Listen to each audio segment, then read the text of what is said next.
Hi everyone and welcome to my YouTube channel. Today I just wanted to talk about an image that I took in my recent vlog out at Thorpe Bay, and just to show that sometimes the weather conditions that aren't really favourable, once you actually take that image and get it back to the computer and process it, you can actually create quite an interesting image. And I just wanted to talk today about my process of editing this particular image that, if I was just to take it straight out of camera, would have been quite a flat, dull image. However, with a little bit of creative editing in Lightroom and Photoshop, I was able to create an image that I'm really quite pleased with. And I just wanted to talk to you about that today. So let's jump into the computer. So this is the image that I wanted to talk about that I took at Thorpe Bay, looking at one of the groins with the marker post at the end of the groins, and as the image straight out of camera looks pretty flat. As you can see, there's no adjustments that I've done at all here to this image, so it is as it is straight out of camera, so to speak.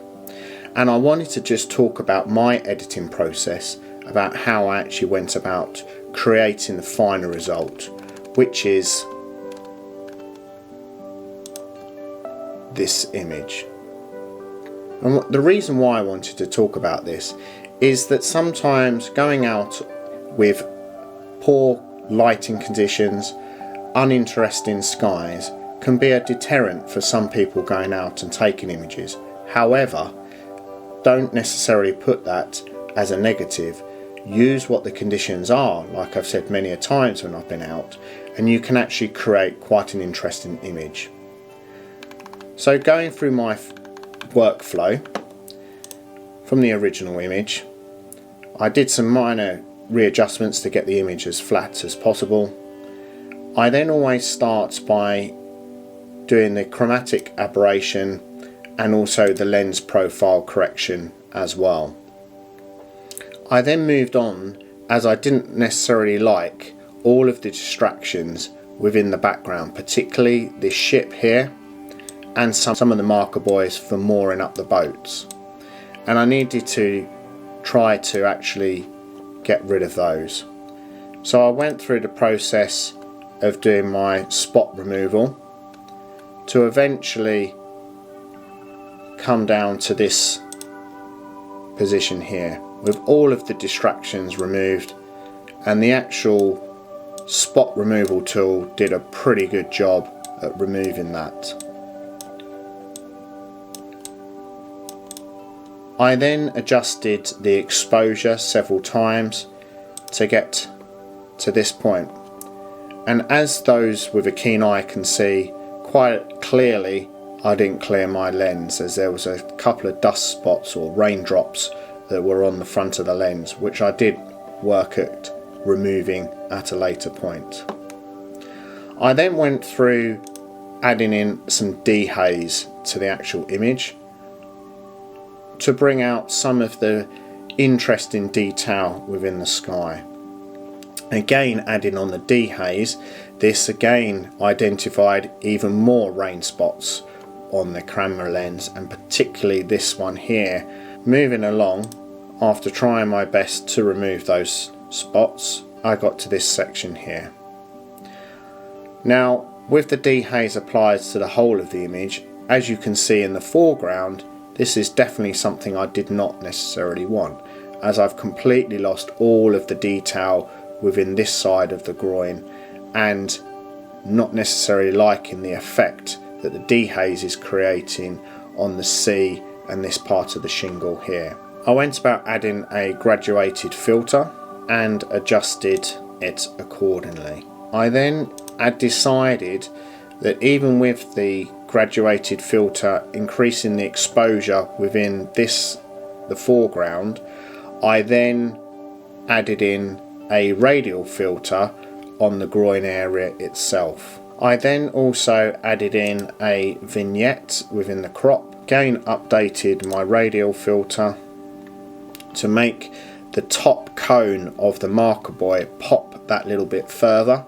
Again, increasing the exposure within the groin here as well to make sure the detail came back. And finally then decided to do some cropping, as I didn't necessarily like as much detail in the foreground here, and wanted to make sure that the left hand corner of the image matched the point here within the composition. Adjusting the vignette to then come to the final image that I exported.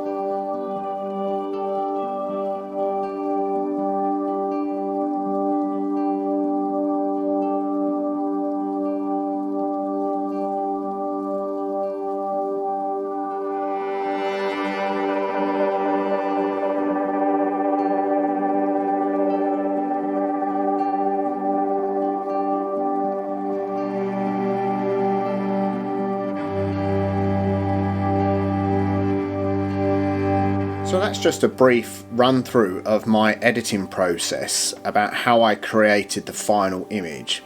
And I really think that sometimes that is a key thing to do, is that even though you may necessarily have caught an image that you don't necessarily feel that inspired about when you're on location or when you're looking at the back of the camera, always remember though, when you take it back into whatever editing software you have, you can pull back a lot of information and potentially create an image that you're quite pleased with.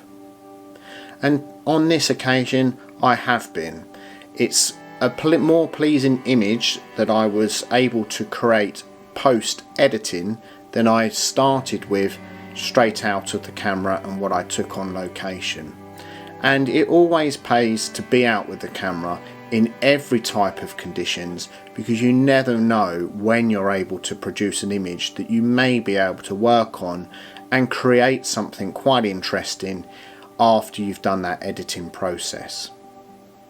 Now, I've not gone through every detail about how I edit or done a live edit itself, as frankly there's a lot better YouTube videos out there that will go into all the ins and outs of using Lightroom, but that's just what I do for that particular image. Also, on that point, I always like to treat each image when I come to edit it as an individual image. And what I mean by that, I don't necessarily have any presets applied to each image. The main thing I always do is do the adjust for the chromatic aberration and the lens correction, which are my two first things I do within each image, and after that I then adjust all of the sliders for each individual image and going forward from there, because you may well be able to create a different image after what you feel when you're setting out to edit that particular image. Also, what I've done as well is added a section to my website with all of the images that I've recently published in my vlogs. Now, they may not necessarily be portfolio standard images, however you can head over to my website with the link in the description below and look at the section of vlog images to see a higher resolution image than that's posted within the vlogs and on YouTube.